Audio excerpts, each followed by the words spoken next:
We're going to start with the tournament. I do have the golf course information up, but we're going to talk about the tournament. It is all your past year's champions of the different tournaments that were going on the PGA Tour event. It does not include the Hero World Challenge. It does not include the QB Shootout. It only includes your main PGA Tour events and then the alternate events like your Corrales Punta Cana, your Puerto Rico Open. Those tournaments are also included into the Tournament of Champions criteria. So we have 39 golfers in the field. We'll go over the strength of field. I do include that in the cheat sheet, by the way. If you were to look at the dream sheet, I'm using the old school method of strength of field where it takes into account OWGR and FedEx. I figured out what that formula was. So I use that. I like that much better than their new system.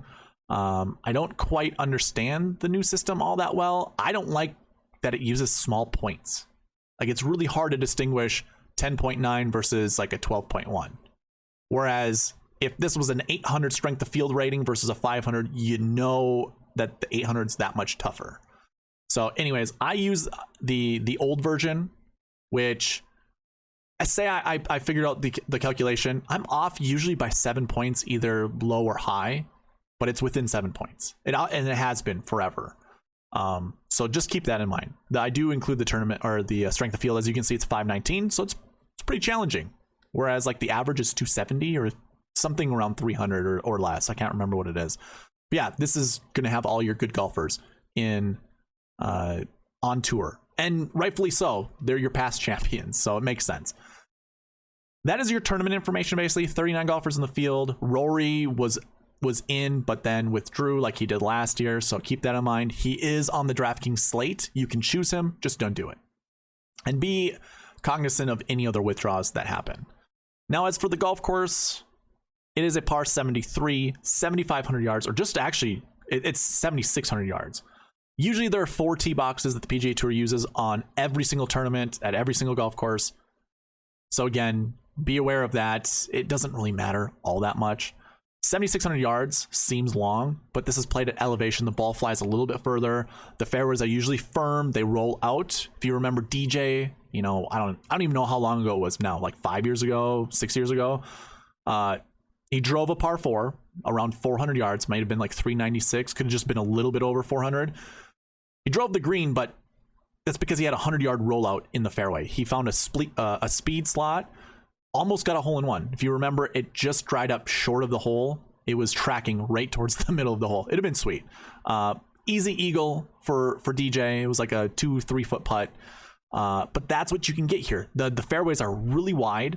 Really, these shot shapes that I have in here, like the requirement, is just like they give you an advantage if you have that shot shape. It isn't a requirement, because most of the holes out here wide open, very little trouble. Sometimes I include this because there's a bunker that guards part of the green, so you want to hit around that green to access, you know, more of that hole location, but it doesn't really require you to hit that shot shape, if that makes sense. So this is pretty negligible. You don't really have to talk about, or we don't really talk about shot shape required. Don't really have to talk anything about the golf course. Again, pretty easy. You can see I have a note up here, extremely slopey, but some of the holes are attackable. Again, we talked about DJ being able to drive one of the greens here. You still want to target most of your bombers. Probably don't put all 6 bombers in your lineup, but I wouldn't I don't know. I wouldn't care if you did or if you didn't. I think you can make lineups however you want. There are only 39 golfers, so you're gonna have to be unique some way.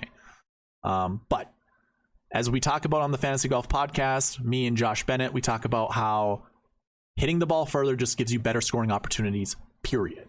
So keep that in mind.